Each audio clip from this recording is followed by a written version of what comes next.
Ese es Maracaibo, qué bonita Maracaibo a esta hora de la madrugada, ¿no? Qué bonita, qué linda ya, Maracaibo. Ya está amaneciendo ya. Maracaibo es bonita cuando anochece y cuando amanece. Sí, pero en el resto del día se vuelve un pandemonio, ¿no? El resto del día Maracaibo se convierte con ese calor y el tráfico y la cosa, y los semáforos dañados. Y la basura. Y la basura se convierte en una ciudad verdaderamente fea, ¿no? Pero Maracaibo no tiene quien la quiera, de verdad. Primero, Arias no tiene por qué querer a Maracaibo, porque Arias es andino. Arias no es de aquí. Arias no estuvo en un enlosado. Arias no conoció el Saladillo. Arias no tocó ni cantó gaita. Arias llegó aquí como militar a pasar, a cumplir con el requisito de estar en una región. Cierto que Arias se casa con una mujer del Zulia, con Gladys de Fuenmayor, que por cierto su hermano Rommel también fue militar. Y el de Pérez. Rommel y Gladys estudiaron en el Liceo Raúl Cuenca de la costa oriental del lago. Pero más allá de eso, Arias no fue gobernador del Zulia por esos avatares de la vida, por ese regionalismo zuliano que dicen que existe, pero que en la práctica no se siente. Pero no, Arias no tiene por qué gustarle Maracaibo. Incluso Arias, en el interín, cuando estuvo contra Chávez, Arias hasta fue candidato en Táchira, donde salió, por supuesto, con las tablas en la cabeza. Chávez pudo haberle puesto, haber colocado un candidato zuliano a gobernador, pero no lo hizo. Por eso es que uno dice que Arias, más allá de ser un gobernador, Arias puede ser gobernador de cualquier estado. Hasta del Amazonas. Hasta del Amazonas, sí, no tiene. Porque Arias, como militar, puede ser a donde lo manden.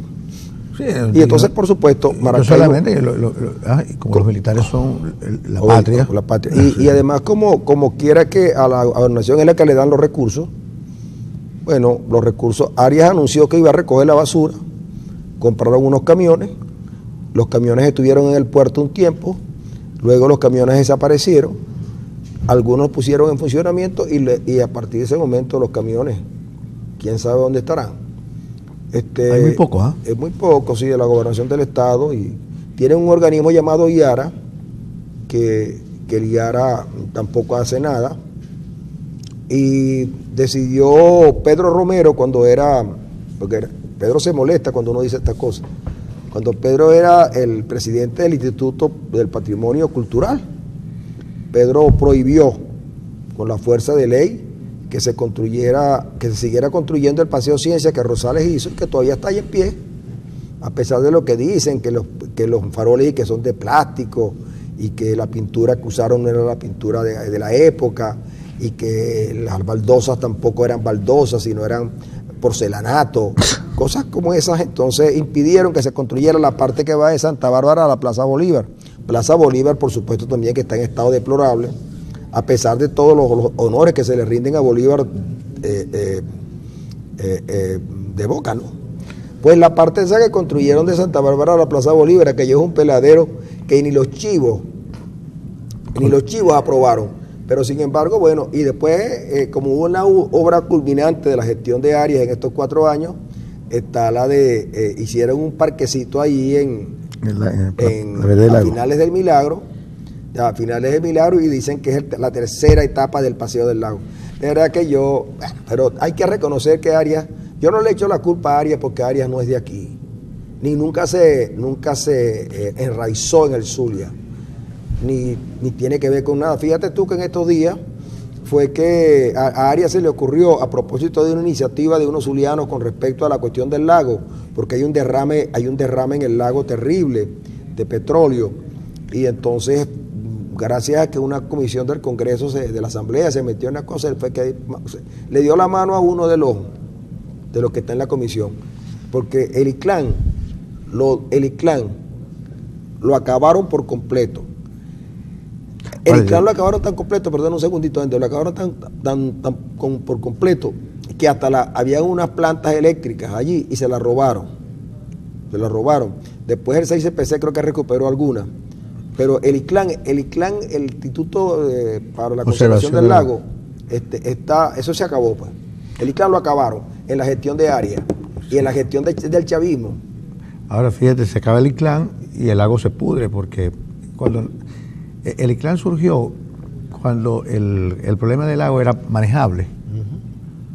Era manejable, es decir, la Lepra no había asumido los ribetes que hoy asume.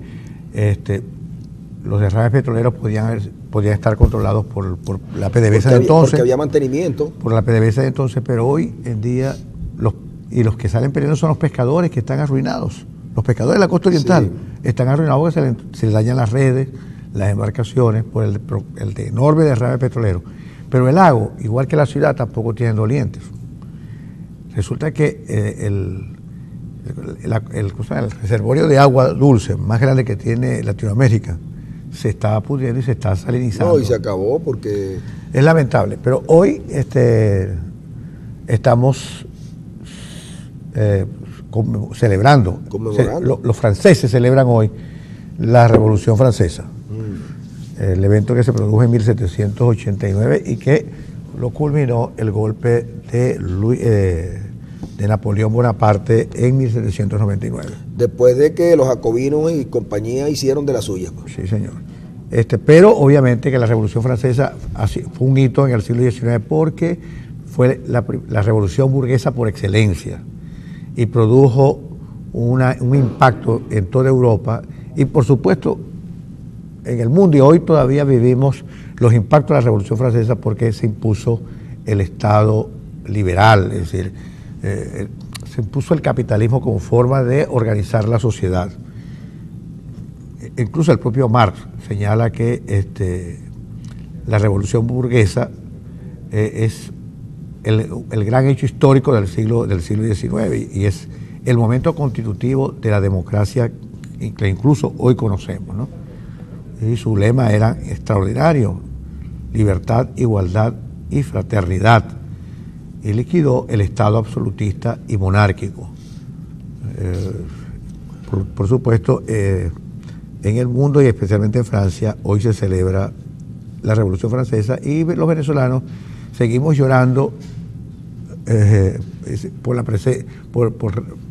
la recuperación de un cadáver que nunca va a ser recuperado, que es el de Miranda, ¿no? Pero que Miranda poco tuvo que ver con la historia venezolana. Sí, Miranda fue un ave de paso prácticamente, porque yo por supuesto no soy historiador, pero yo no veo a Miranda metido en los procesos venezolanos. Miranda fue el personaje central de la Primera República. La Primera República que se pierde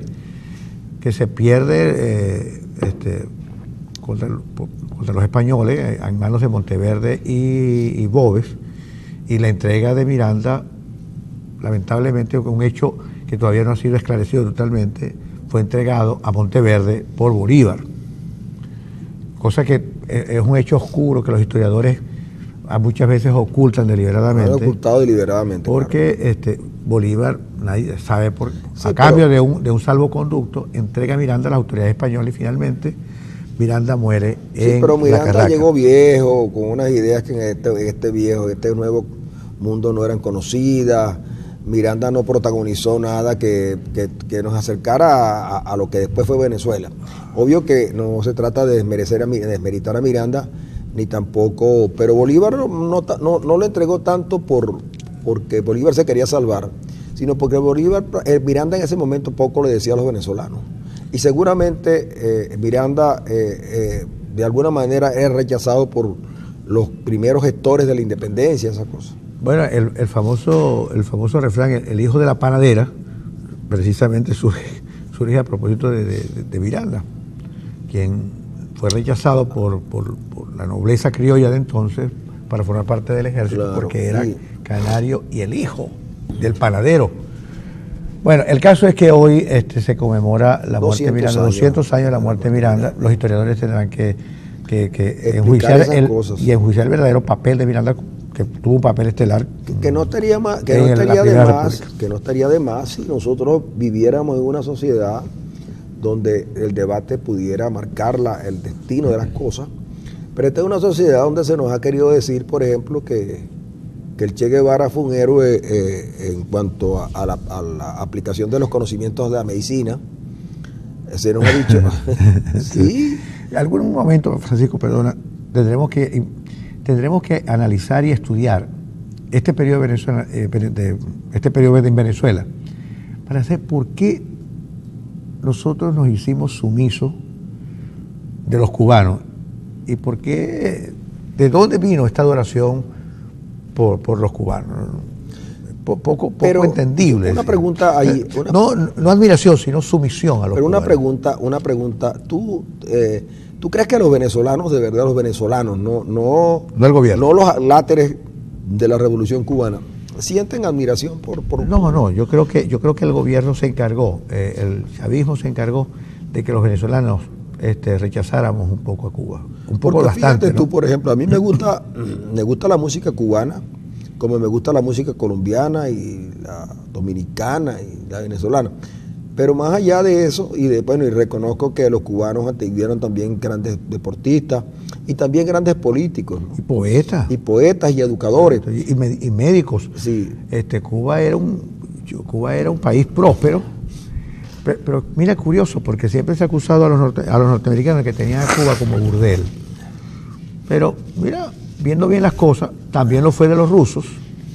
También, sí, claro. Y no le quepa la menor duda que probablemente, con todos los Castros adentro, volverá a ser el burdel de los norteamericanos. Es que cuando con la revolución fue que apareció aquella cosa de la jinetera. La jinetera. Y entonces, y todo el mundo sabe a qué me refiero. Hay un libro de Zoe Valdés que se llama Ficción Fidel, donde ella estudia y analiza la situación cubana. Y ella dice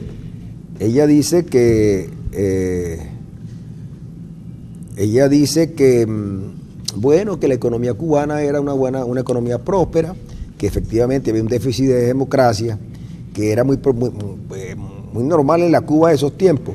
Pero los cubanos, la desgracia que tienen es que salen de un dictador Batista, que lo podían tumbar los militares cada vez que podían, y tomaron a Fidel Castro, que de verdad acabó con todo.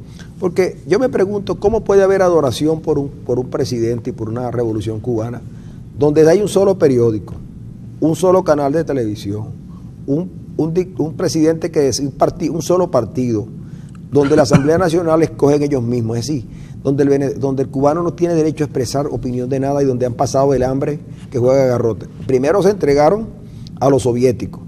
Para los soviéticos compraron una base en el Caribe, que era Cuba. Después nosotros los venezolanos llegamos y le entregamos a los cubanos todo. Le entregamos todo. Había que investigar. Pero yo digo, está bien, ok. Una alianza con los cubanos, pero una alianza con los cubanos implicaba que ellos mejoraran y nosotros no perdiéramos nuestra soberanía, pero la perdimos. La perdimos porque a Chávez se le ocurrió que Fidel era su guía, pues. Y Chávez... Y su padre lo decía. Y después los gobernantes que tenemos, todos tienen que ir a La Habana.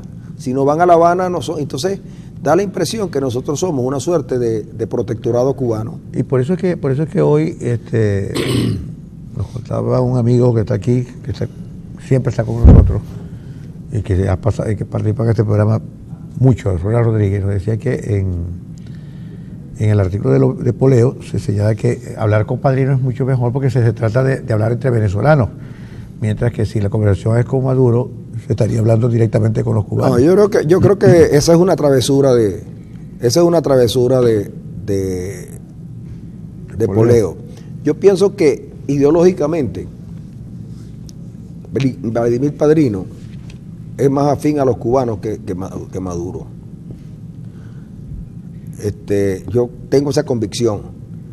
Sé que una buena parte del alto mando militar le hace carantoñas a los cubanos, pero es por cuestiones, digamos, de oportunismo, pero no porque sean militantes de la Revolución Cubana.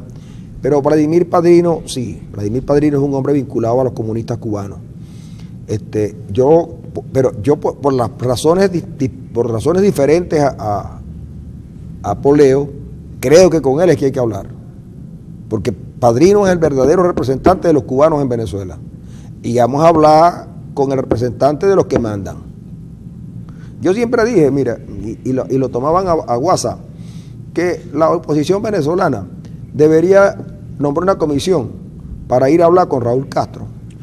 Claro, hablar con Raúl y negociar con Raúl es mucho más fácil y mejor y de más resultados que conversar con Zapatero.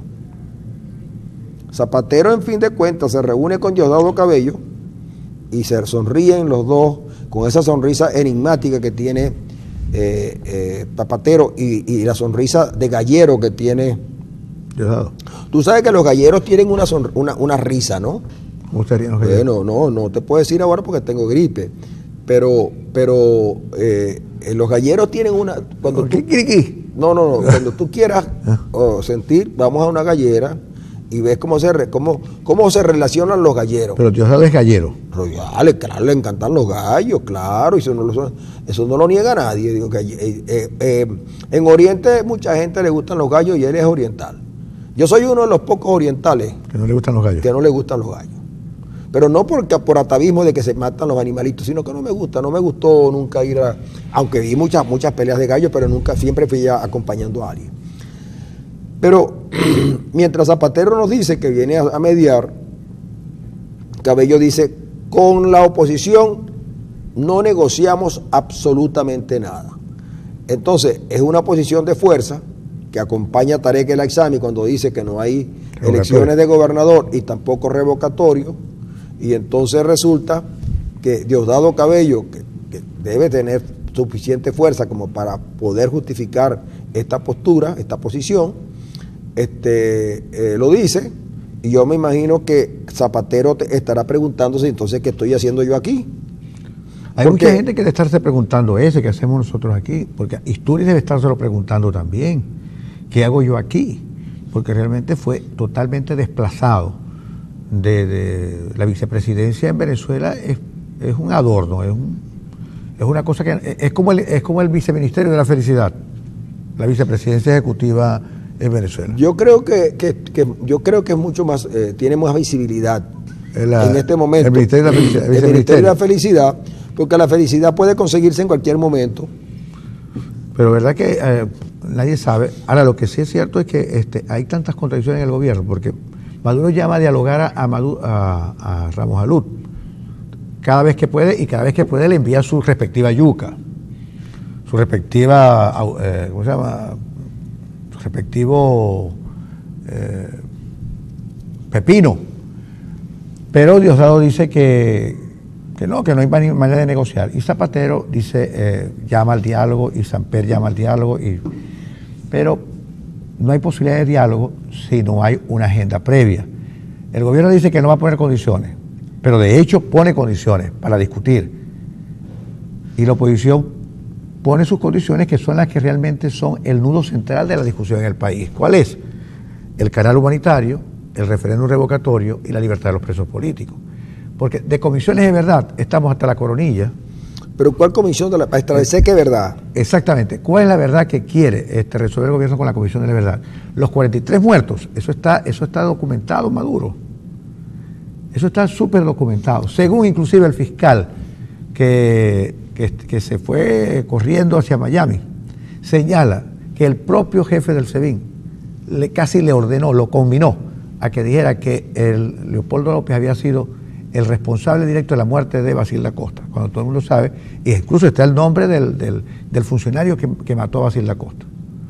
Entonces, ¿cuál verdad? No sabemos cuál verdad. ¿Cómo se llama? Resarcir a las víctimas. Bueno, sí, el Estado es el defensor, el Estado es el quien debe proteger los derechos humanos. Y si el Estado es el responsable de un porcentaje altísimo de los 43 muertos, el Estado debería resarcir a las familiares de las víctimas. Es decir, ahí no hay punto que discutir. Esa es una obligación que tiene el Estado. El gobierno, no es el gobierno. El Estado es otra cosa. El gobierno venezolano debería resarcir a los familiares de las víctimas, porque él ha sido el responsable de por lo menos de 42 muertos. Por lo menos de 42 muertos. Ahora la historia oficial trajina y anda por el camino de decir, no, que los 43 muertos los mató Leopoldo López. Es el responsable directo. La Comisión de la Verdad es la comisión que está allí para condenar a López, me imagino yo, será. Supongo yo que sí. Porque, por ejemplo, debía saberse quién asesinó a Juan Montoya. Y debería saberse dónde está Alcedo Mora. Ese es otro caso. La Comisión de la Verdad debería también establecer dónde está Alcedo Mora, y la comisión, aparte de saber quién mató a Juan Montoya, La Comisión de la Verdad debería también establecer dónde están los asesinos de Serra y por qué lo mataron. Esa Comisión de la Verdad también debería ir un poco a establecer quién asesinó a Anderson. En fin, hay muchas cosas que en Venezuela no se saben. No se saben, y la Comisión de la Verdad, pero no tiene por qué necesariamente plantearse ahora. Yo creo que en algún momento de la vida de este país, porque fíjense, Arena decía que Miranda llegó con la opción de liberar estos países del yugo español. Miranda salió con las tablas en la cabeza. Bolívar se llevó sus tortazos antes de lograr salir de los españoles. Y en fin, los procesos políticos no son para toda la vida. No lo son aquí ni en ninguna parte. Quizás el cubano me ha ayudado mucho, pero está en los últimos estertores, a pesar de que algunos no lo quieran creer. Y el caso venezolano no hubo ninguna revolución, no hubo nada. Lo único que en Venezuela cambió es que de los robagallinas que había antes en los gobiernos, pasamos a unos tipos que se llevaron toda la riqueza del país. Esa es la diferencia de la revolución. La revolución venezolana solo sirvió para enriquecer a muchos y para empobrecer al país. Esa es la revolución. Entonces, la Comisión de la Verdad debería también saber qué pasó con las plantas de producción de harina de maíz precocida que el gobierno tomó en su momento y que ahora no se sabe qué están produciendo. Y con las plantas termoeléctricas también. Y con las plantas termoeléctricas. Pero vamos a ir a una pausa porque Mario está angustiado por la cercanía de las vacaciones. ¿Cuáles vacaciones? Vacaciones. Escolares. Y vamos a una pausa.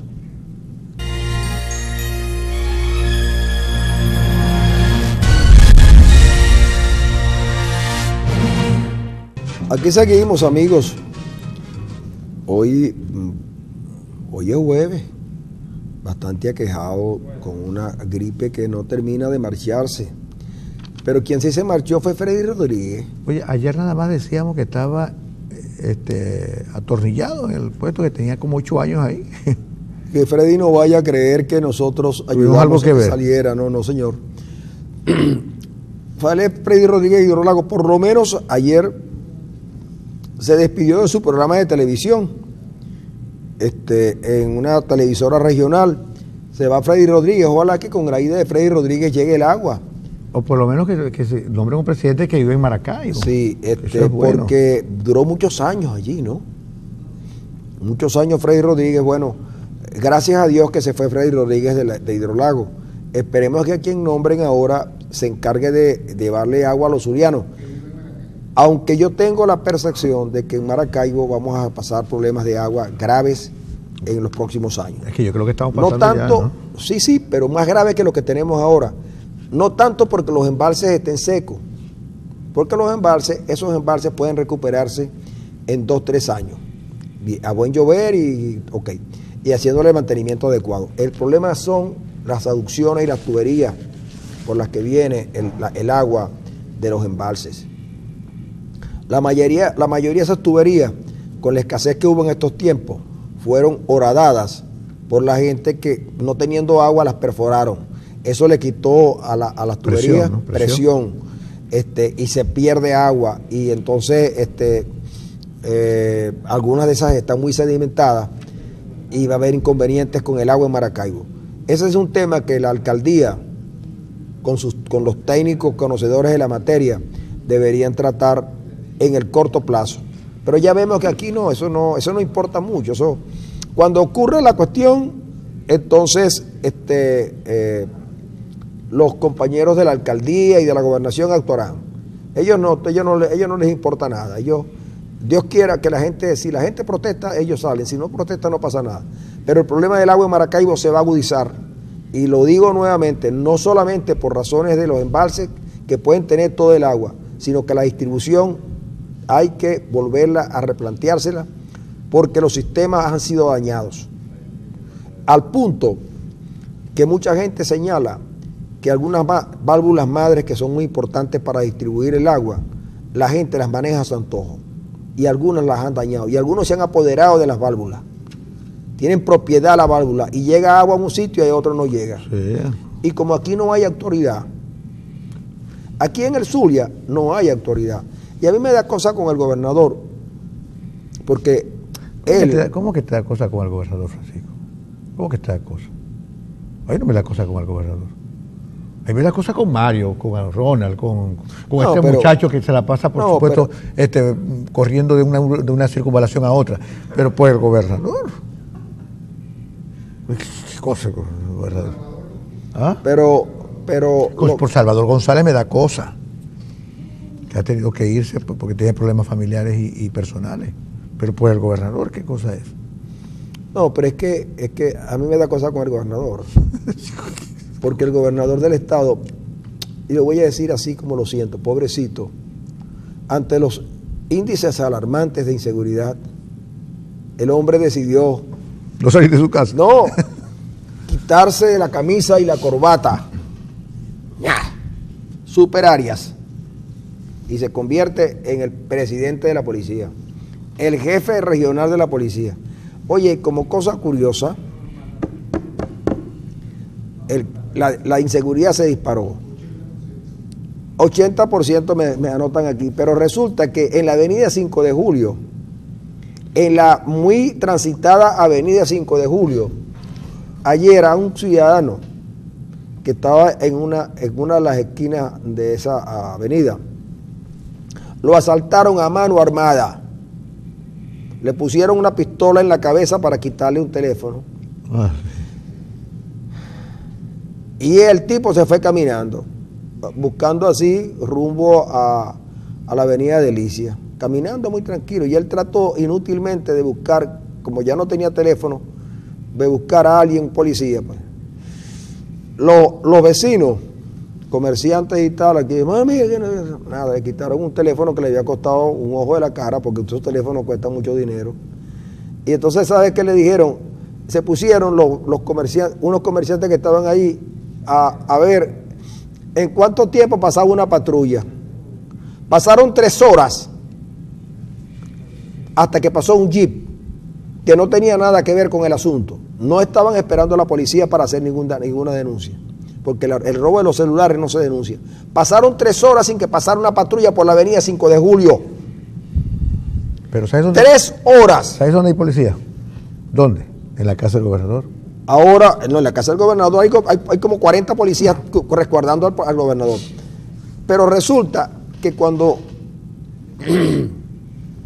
esos policías pasaron, alguien los llamó y se pararon en lo que ahora es el Citibank.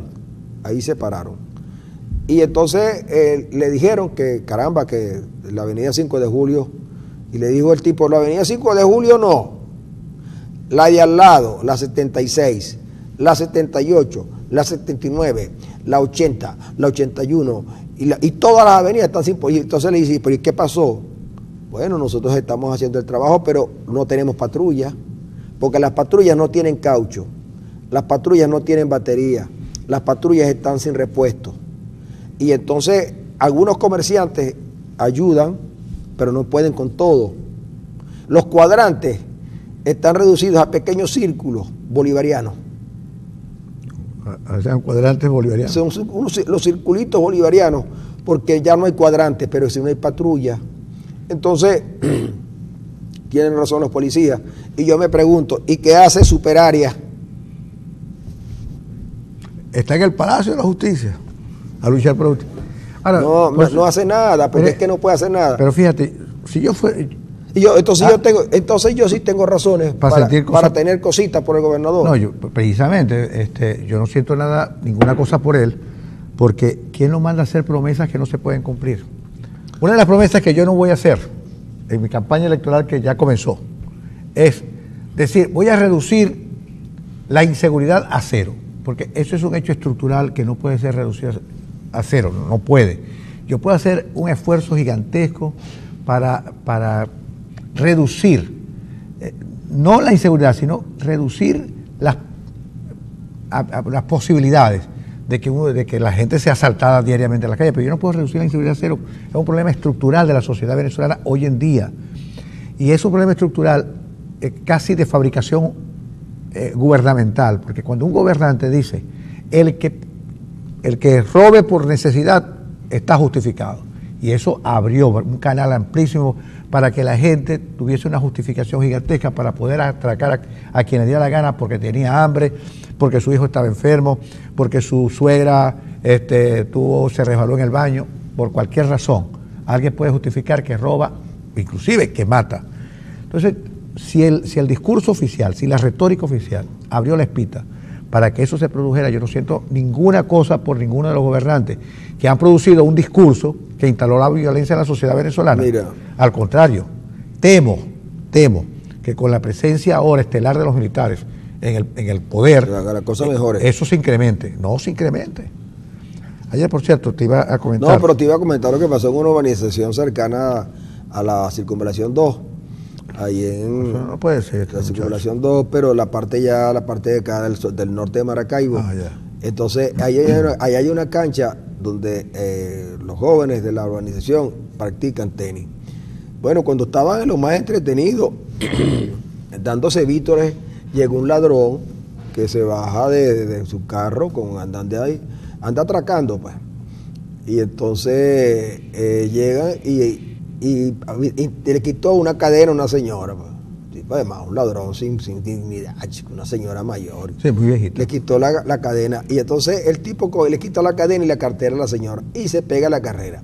Los que están en la cancha, que fueron varios, empezaron a seguir al ladrón, a perseguirlo. Y lo persiguen como unos 100 metros.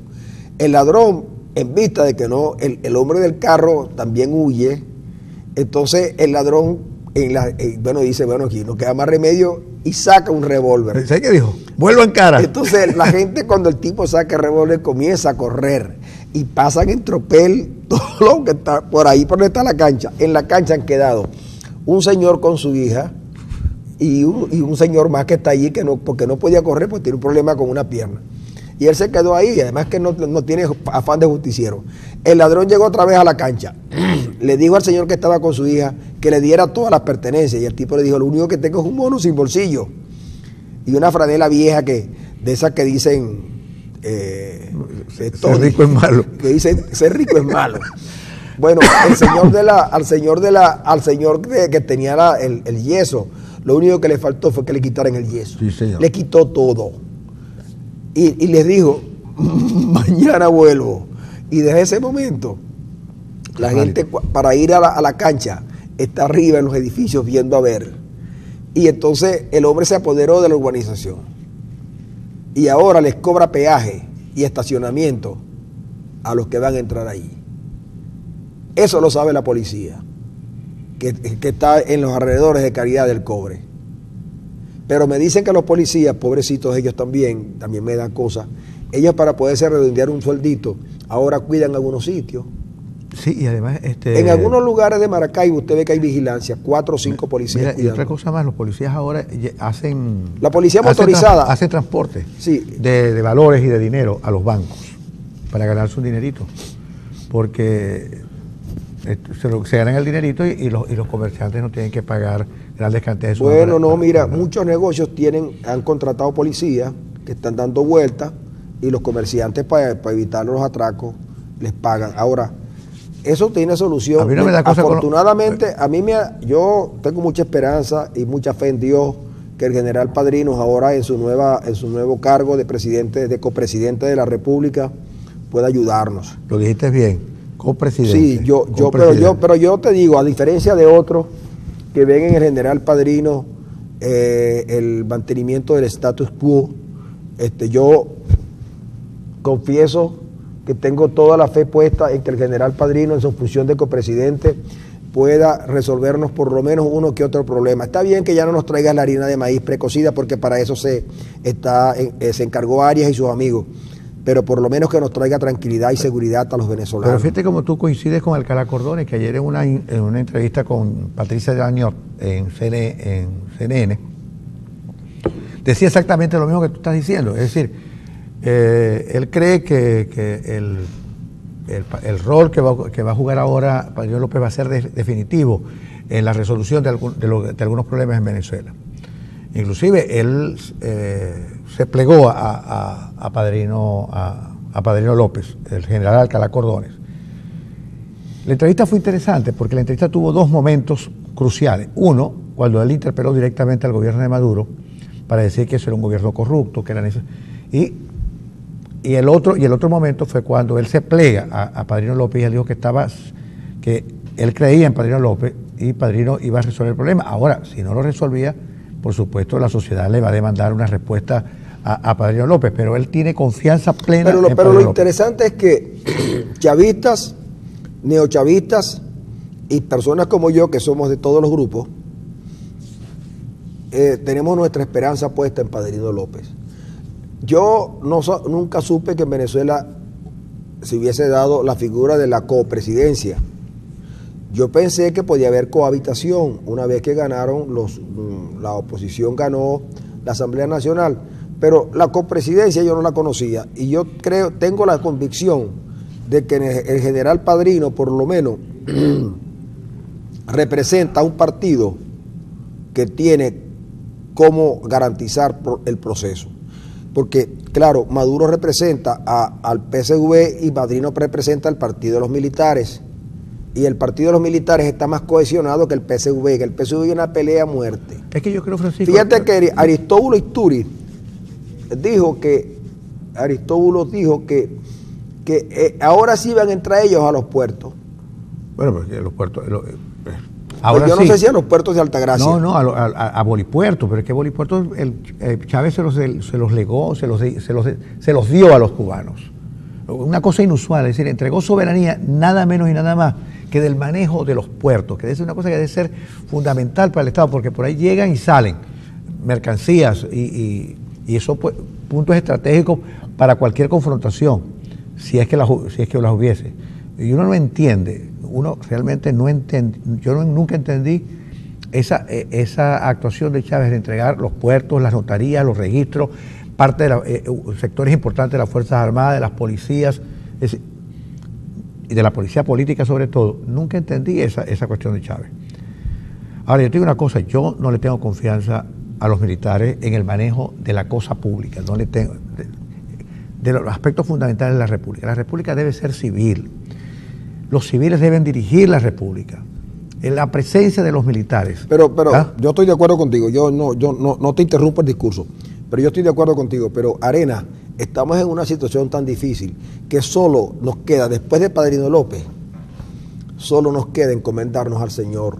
Y con este Papa comunista que tenemos, yo creo que no, Francisco. Yo creo que no vamos a poder llegar a ningún lado. Pero Francisco, yo creo que... Porque, Arena, yo he tenido, y me perdonan el gallo pues, es que como estuve hablando de gallos temprano. Estás hablando de Diosdado. De Diosdado incorporado. Y yo he querido encomendarme al Señor, pero yo tengo dudas de Francisco José. ¿Él es Francisco José? Francisco José. Sí, Francisco José. No, Francisco Javier entonces. No, Javier es el Papa de aquí de Maracaibo. Yo tengo temores de encomendarme al Papa Francisco, porque es que el Papa Francisco es kirchnerista, es de los Kirchner, y esos Kirchner están muy devaluados en Argentina. Por eso es que yo prefiero encomendarme a Padrino antes que al Señor, porque para hablar con el Señor necesito pasar por Francisco. Francisco es la suerte de zapatero de Dios. Entonces yo prefiero por ahora, porque es que si mira, Arena, cualquier cosa que venga, Arena, mira, después que yo vi que al pobre señor lo atracan el 5 de julio, que yo lo vi, yo no vi cuando el atraco, pero vi cuando el hombre estaba... y entonces los comerciantes que están allí entre Cinco Delicias y la avenida 20, reclamando presencia policial, porque el ladrón le puso la pistola en la cabeza. Le puso la pistola en la cabeza al señor y el tipo le dijo, pero yo no, dame el teléfono. Seguramente en algún lugar de por ahí lo vio hablando. Mire, no saque esos teléfonos, cómprese el teléfono de Robinson Aguirre.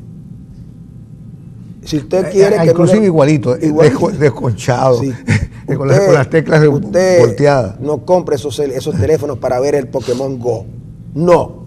Cómprese esos bichitos viejos que los ladrones por lo menos le dicen quédese con él, pero no avise a la policía, porque la policía no va a llegar, porque los ladrones saben. Entonces, Arena, en esta situación, que tú vas a comprar unos chorizos que costaban hace una semana 1.200 y te pasan a 3.600. que tú vas a comprar un kilo de queso y está lleno de sal. ¿De acuerdo? Lleno de sal, porque la sal la tienen para que no merme tanto. Lo que tú vayas a comprar y te dicen no hay, café no hay, entonces tú dices, Arenas, ¿y para qué no sirve Maduro? Yo prefiero a Padrino. A Padrino hasta le podemos pedir la bendición. Yo no tengo problema en encabezar el gran movimiento pro bendición a Padrino. Yo encabezaría un movimiento distinto. Pero no, que tú eres un revolucionario. No, yo no soy revolucionario, yo lo que no soy es militarista. Pero yo tampoco, pero ¿qué más me queda? Bueno, ay, si te imponen los militares, yo no soy militarista, pero me lo imponen. Ayer estaba leyendo la historia de un diputado que fue lo que generó el primer enfrentamiento en la Guerra Civil Española, Calvo Soteldo. El tipo dijo, yo no soy comunista, chico, no soy comunista. Y para enfrentar a los comunistas puedo ser hasta militarista. Y lo asesinaron. Dicen que la pasionaria dijo en el Parlamento, la pasionaria, la gran dirigente comunista en el Parlamento dijo, es probable que este haya sido tu último discurso. Yo he oído esas cosas aquí también. Sí, mucho. Ah, bueno. Mucho. Entonces yo quiero un país donde la Asamblea Nacional pueda reunirse sin que le tiren piedra. piedra. Padrino no garantiza eso. Pero Padrino, bueno, ahora sí, Padrino no lo garantiza, pero yo tengo que confiar en Padrino, Arena. Bueno, yo no confío en Padrino, de verdad que no. ¿Y en quién confías tú? ¿En Aristóbulo? No, yo confío en gente que está en la acera de enfrente. En la acera del frente. La que está en la acera del frente, yo confío en esa gente. ¿Por qué? Porque me está ofreciendo recuperación de libertades civiles. Pero por ahora, respeto por los derechos humanos. Pero ¿no te gustaría que por ahora Padrino gobernara? Bueno, fíjate tú, Padrino gobierna y toma algunas medidas, pues, y se siente que hay gobierno, porque el problema de Padrino lo dijo claro, mira, vamos a acompañar, supervisar y verificar, y vamos a resolver el problema de la gobernanza. El problema es que hay que tratar de traer acá a un semiólogo para que nos diga efectivamente qué fue lo que Padrino quiso decir, un especialista en lectura inferencial. ¿Por qué? Porque cuando él habla de la gobernanza, él se está refiriendo a la cantidad de saqueos, a la cantidad de manifestaciones por comida, a la crisis institucional que hay con el problema de la seguridad, al problema de la educación. Padrino le hace una requisitoria a Maduro y Padrino se desmarca a Maduro y Maduro no lo puede nombrar presidente porque no puede constitucionalmente, aunque a Maduro le importaría poco porque Calixto Ortega en el Tribunal Supremo le podía dar esa venia. Pero hay que confiar en que Padrino como copresidente pueda ayudarnos más. Es lo que yo digo, Arena. Yo no estoy planteando, Arena, que se quede para siempre. Yo no estoy planteando que los militares gobiernen siempre. Lo que creo es que en este momento necesitamos no una figura salvadora, sino una figura que pudiera llevarnos a buen puerto. Y el único que puede hacer eso es el jefe del partido militar. Mira, el partido militar está cohesionado. No, es que el partido militar está cohesionado porque eso es, el espíritu de cuerpo es quien lo anima, y además que porque el PSUV no es absolutamente nada, es un cascarón vacío. No, claro. Es un cascarón vacío y a falta del PSUV está el partido militar que es el verdadero sostén del gobierno. Pero eso de ofrecer apoyo afectivo o de cualquier naturaleza a una gestión que de antemano yo les digo va a fracasar. Padrino va a fracasar. Y en su fracaso se va a llevar por los cachos, perdonen la expresión, a la Fuerza Armada Nacional Bolivariana, que ahora sí no hay ninguna excusa para que digan, nosotros no somos responsables de la crisis, son productores de la crisis. La Fuerza Armada Nacional Bolivariana son productores de la crisis. La primera misión cívico-militar terminó siendo un enorme fiasco, donde el general que la encabezó se enriqueció, pero abrumadoramente. ¿O no se acuerdan de la misión del Bolívar 2000? Sí, me acuerdo. Ah, bueno, entonces acuérdate donde el general allí que... Lo andan buscando, todavía ya no lo andan buscando. Bueno. Roja, Wefer Roja. Bueno, esa fue la primera misión cívico-militar, no fue Bueno, Arenas, pero yo no estoy hablando de misiones cívico-militares. Lo de la misión, la gran misión venezolana soberana, eso es una coartada. Lo que realmente ocurrió es que Maduro cedió al poder, claro. Tanto es así, mira, que el Banco Central, ante la devaluación persistente del Bolívar, que ocurre a través del DICOM, el Banco Central creo que le acordó ponerle un tope a la devaluación hasta 700. Y esa decisión del Banco Central la toman sin consultar a Pérez Abad, a Castro Sotel, ni a ninguno de los economistas, ni a nadie en el gabinete. Esa es una señal de que se va a gobernar sin dilaciones, se va a gobernar sin los burócratas, porque estamos, el general lo dijo, hay un hartazgo, fuera diagnóstico, dijo el general. Entonces, por supuesto, Arena, yo entiendo tu posición como demócrata y yo la acompaño además, pero mi angustia por Venezuela es tal que yo prefiero, hoy, Arena, a Padrino, con su copresidencia, que a Maduro, porque Maduro todos los días nos habla, Maduro todos los días nos habla en cadena nacional, pero no nos dice nada. Y entonces, mientras eso está ocurriendo, el país se está desmoronando. Mira, yo te lo dije un día, ayer casualmente, leyendo una entrevista que le hacen a un científico inglés, él hablaba de la inmigración y el terrorismo. En 2001, en un viaje que yo había hecho, también había identificado esas dos cosas. Hoy te voy a dar otro dato. Yo tengo la impresión de que si no salimos rápido de esto, Venezuela puede vivir un proceso secesionista, porque el Estado venezolano está haciendo agua. Las instituciones no están cumpliendo su rol. Y cuando las instituciones no cumplen su rol, cualquier demagogo en plaza pública puede lograr que mucha gente abandone las ideas de la República y comiencen a plantearse otras opciones. Vamos a una pausa y ya regresamos.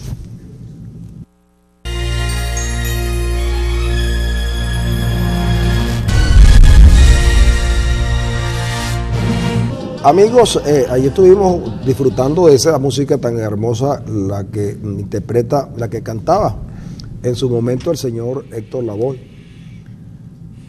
Juanito Alimaña. Pero quería comentarte lo que es prácticamente una comidilla, parte de la comidilla en las conversaciones de en casi todos los lugares empresariales, inversionistas, etcétera. Y es la decisión que tomó el Citibank de cerrar las cuentas en 30 días del Banco Central de Venezuela y del Banco de Venezuela. Llama la atención que la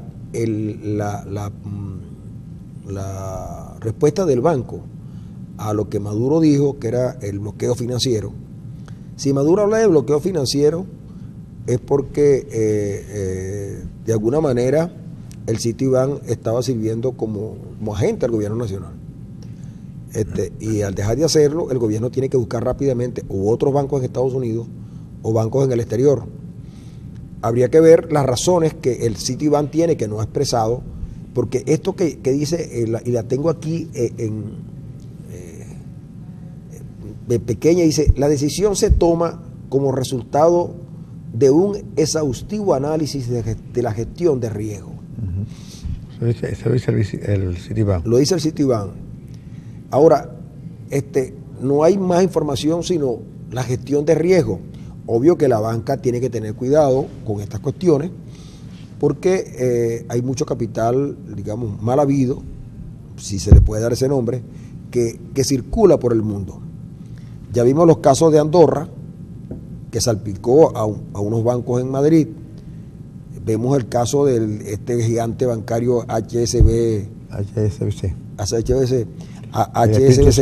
el Espíritu Santo. Entonces, hay mucha preocupación sobre el origen de algunos fondos. Pero deje suponer que cuando Venezuela, como país, contrata los servicios de un banco de esa categoría, se supone que los dineros están plenamente garantizados. O sea que esa pudiera no ser la razón. Pero alguien cercano a la banca me dijo que el Citibank no quiso ir más allá porque parece ser que el Citibank es custodio de algunos bienes de la República. Y que lo que estaba ocurriendo es que pareciera ser que el Citibank el gobierno daba la orden de liquidar pagos sobre todo por el DICOM, pero que los dólares no llegaban nunca al Citibank. El Citibank adelantaba la operación con la orden, pero los dólares no llegaban. Y parece que la deuda es cuantiosísima.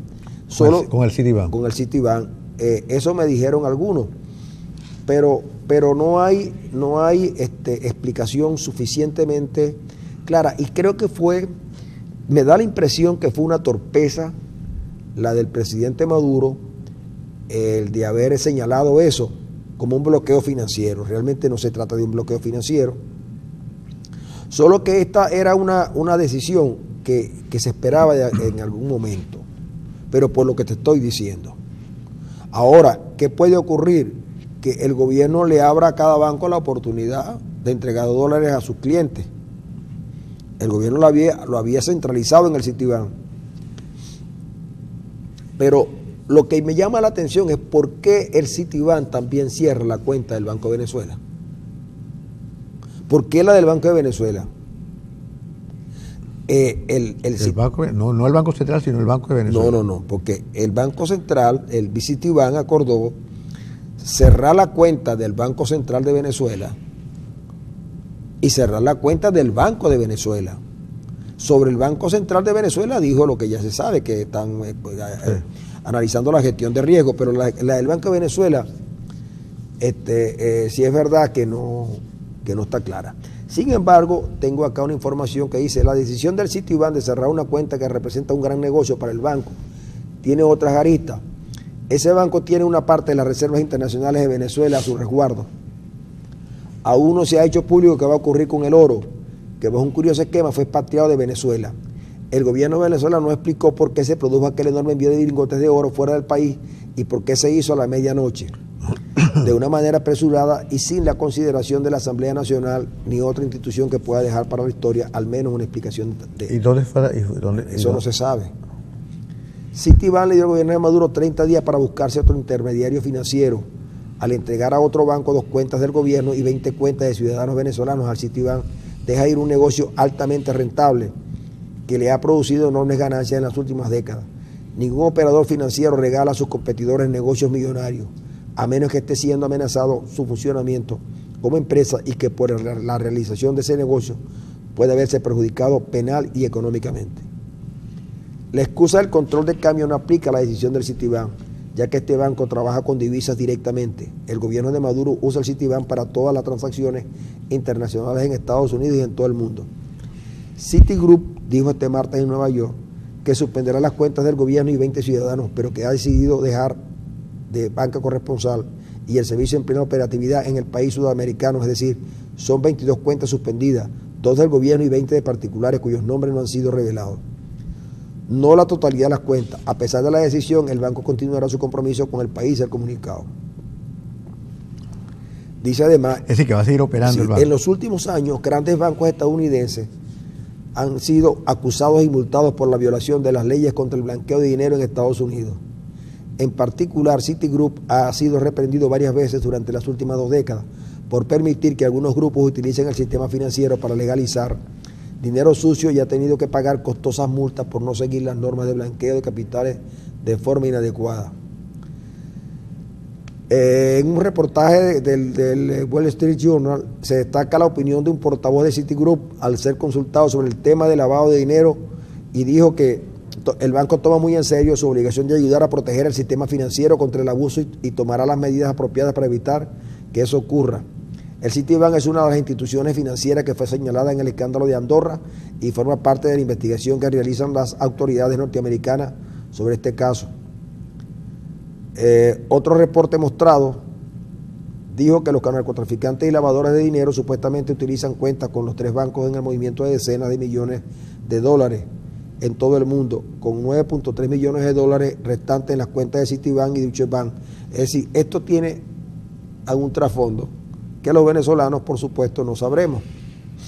Por ahora. Aquí, no sabremos porque a nosotros se nos oculta todo, porque el presidente Maduro, nadie sabía lo del Citibank. El presidente Maduro lo dijo, como adelantándose, ¿no? Ahora, todos aquí sabemos que la banca norteamericana está muy vigilada y también la banca internacional. Son los americanos los que determinan lo que está pasando en Andorra. ¿De acuerdo?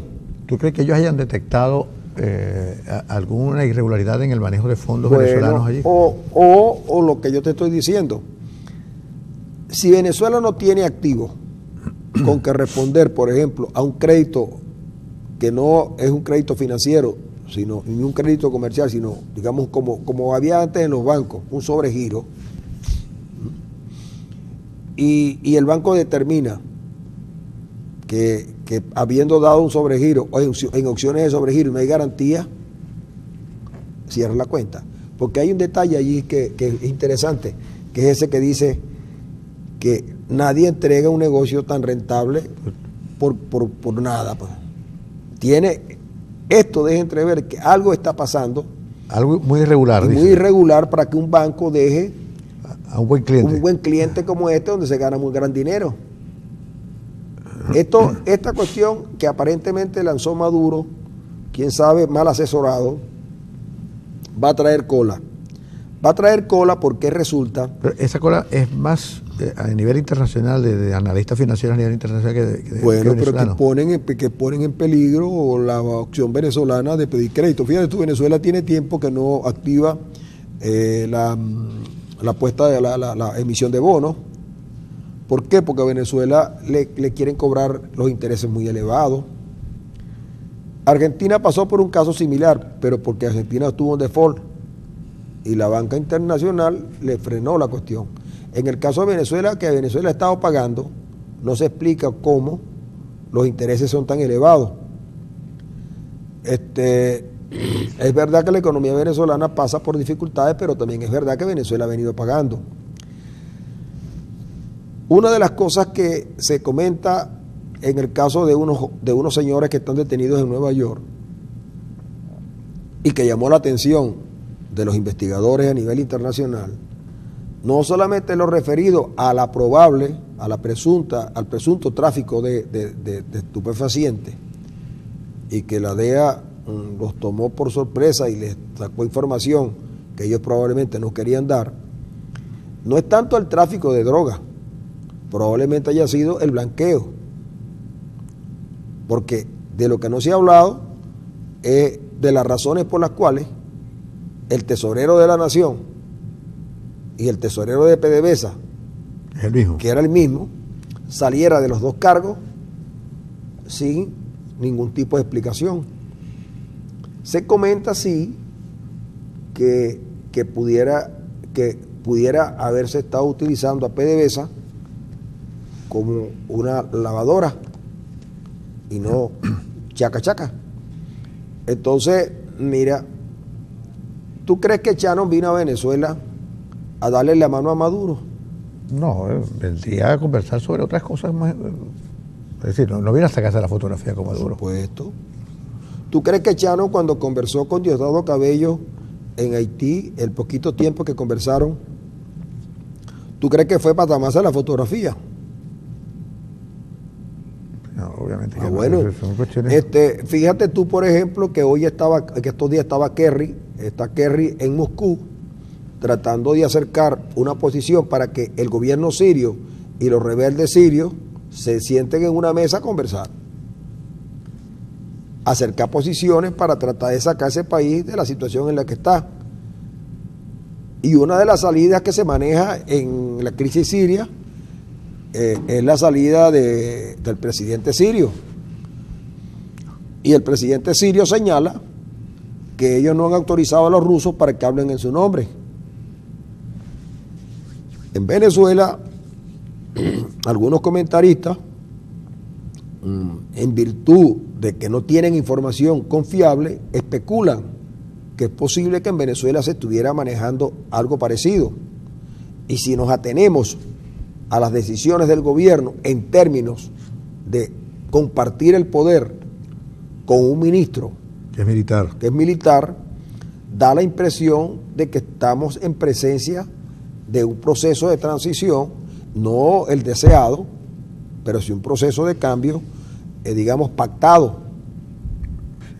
Sí, yo creo que la transición comenzó ya. Más aún cuando Kerry habló en representación de los Estados Unidos, y supongo yo que Kerry habló con los cubanos, con quien tiene excelentes relaciones los americanos ahora, y creo que en esa volada participa el padre Francisco, el señor del Vaticano, y también juega papel estelar la Unión Europea. Y en la conversación, Kerry le da apoyo a la Comisión de UNASUR, pero también la Unión Europea le da respaldo a la Comisión de UNASUR. ¿A dónde nos puede llevar esto? Habrá buconerías como, por ejemplo, no negociaremos nada. Bueno, no negociaremos nada. Puede llevar a un enfrentamiento de semanas o de meses o de años de los que se niegan. Por ejemplo, en el acuerdo que está por firmarse en Colombia, en Cuba, entre el gobierno colombiano y la FARC, hay ya bloques de la FARC disidentes que manifiestan que ellos no están dispuestos a ceder posiciones porque no se sienten representados por los que están en Cuba. Bueno, pudiera ser el caso venezolano también. Pudiera ser. La crisis venezolana es una crisis que tal como están las cosas, no tiene solución. No tiene solución. Entonces es necesario cambiar. Por eso, ahora, por eso es que es importante. En el cambio, por eso es que es importante por eso es importante el asunto del referéndum revocatorio que se realice este año. Yo creo que sería una... Sí, el problema del cambio, el problema del revocatorio es que el revocatorio es la salida democrática. El revocatorio es una salida dentro del marco de la democracia, de una democracia formal. Pero en una situación, como tú bien lo has descrito, de un déficit cuantioso de democracia, entonces los actores cambian y el revocatorio no resuelve, porque hay sectores que no se quieren ir porque necesitan garantías para poderse marchar, porque se les hace muy difícil la salida. Entonces, el revocatorio resolvería, digamos, si estuviéramos en una democracia con la formalidad del caso, pero como en Venezuela no estamos frente a eso, y hay actores y factores muy importantes, el revocatorio no resuelve más la negociación. No, es que yo creo, Francisco, sí, yo estoy de acuerdo contigo, pero la negociación y el revocatorio no tiene por qué ser excluyente. Es decir, se revoca dialogando, o dialogando se revoca. Eso sería lo correcto. Dialogando se revoca. Si no somos excluyentes. Sí, pero buscarle una salida, porque yo estoy de acuerdo contigo. No hay que dejar todas las puertas cerradas para que esta gente no tenga opción. No, buscar una salida para negociar. Yo lo que planteo es lo siguiente. Hay un revocatorio y el revocatorio puede no hacerse, aun cuando lo decreta el CNE. Aun cuando lo decreta el CNE, no es de revocatorio. Yo recuerdo que aquí había una guerrilla que enfrentó a la democracia. ¿Y qué ocurrió? Que por esa presencia, primero, los vestigios de los derrotados del 58, que podían atentar contra las elecciones, pero en las elecciones siguientes, cuando Leoni en Venezuela se potencializó la presencia militar porque la guerrilla amenazaba con atacar los centros electorales. Y desde ese día hasta hoy, el Plan República se hizo dueño de las elecciones. Cada día, cada vez un poquito más. Y ahí se había logrado una ventaja de que era reducirlo. Pero con el chavismo, el Plan República se incrementó.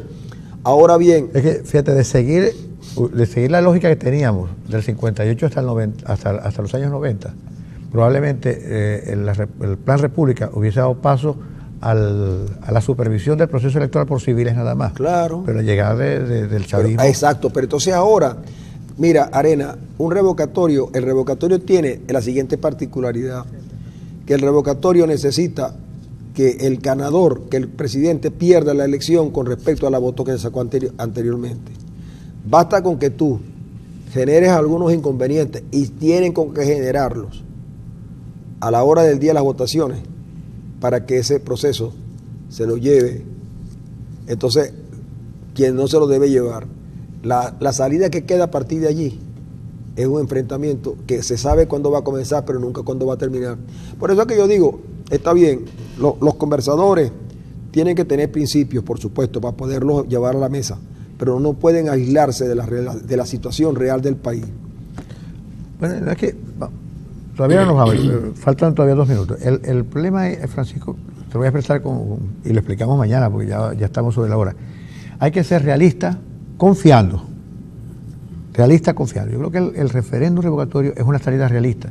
Lo que hay es que confiar, es decir, yo puedo perfectamente ejercer todo el derecho que yo tengo para invocar el revocatorio y al mismo tiempo dialogar confiando en que los actores se van a comprometer con los puntos centrales de lo que sería una transición hacia la recuperación de la democracia. Hay que ser realista confiando. Y yo creo que ese es el término que en este caso se adecúa y sería el término correcto. La oposición no debe desprenderse de la invocación del referéndum. Eso sí, actuando con realismo, pero confiar abiertamente. No, pero es que yo no estoy planteando que la oposición abdique de sus pedimentos. Lo que estoy es planteando las cosas en un nivel que sin que tú dejes de hacer valer tus derechos, a los que tienes todo el derecho, pues obviamente, entiendas la realidad que tiene el país. Es decir, hacemos un revocatorio y los tipos todos quedan fuera. Todos se me van. Eso es verdad. Eso es verdad en el papel, pero no es una verdad para los hechos. Entonces digo, hay que procurar materializar esa realidad en el papel, en los hechos. Sí, pero el problema es que cuando tú ganaste la Asamblea Nacional y la gente pensó que como era un poder electo como el copresidente podía hacer cosas, y ya ves que no, porque hay resquicios en las constituciones y en las leyes de los países que permiten esos juegos. Por eso es que hoy es tan importante la conversación con los factores democráticos que yo siempre anuncié, los factores democráticos del chavismo, que hoy necesitan un respiradero. Por eso esos desprendimientos que tú ves hay que entenderlos como realmente son. Hay que entenderlos como lo que ellos expresan en realidad. Porque no entenderlos así implica colocarlos a todos en el mismo lugar y no es verdad. Y no importa qué posición tomaste ayer. Lo importante es qué posición tomas hoy. Esa es la que vale, no la de ayer. Porque ayer, el ayer de todos nosotros pudiera tener un rasgo de equivocación. El país pasa por momentos demasiado difíciles y yo creo que hay que entenderlo así. De todas maneras, yo estoy de acuerdo contigo que ese es un tema que pudiéramos tratar mañana o pasado mañana. Mañana. Pasado mañana en la Pata del Colibrí. Pasado mañana. Es que mañana es viernes, ¿verdad? Mañana. Es que yo no sabía que yo era jueves. Hoy es jueves. Tu cuerpo debe anunciarlo ya. Mi cuerpo anuncia una cama porque estoy demasiado mal. Nos vemos o nos vamos. Nos vamos.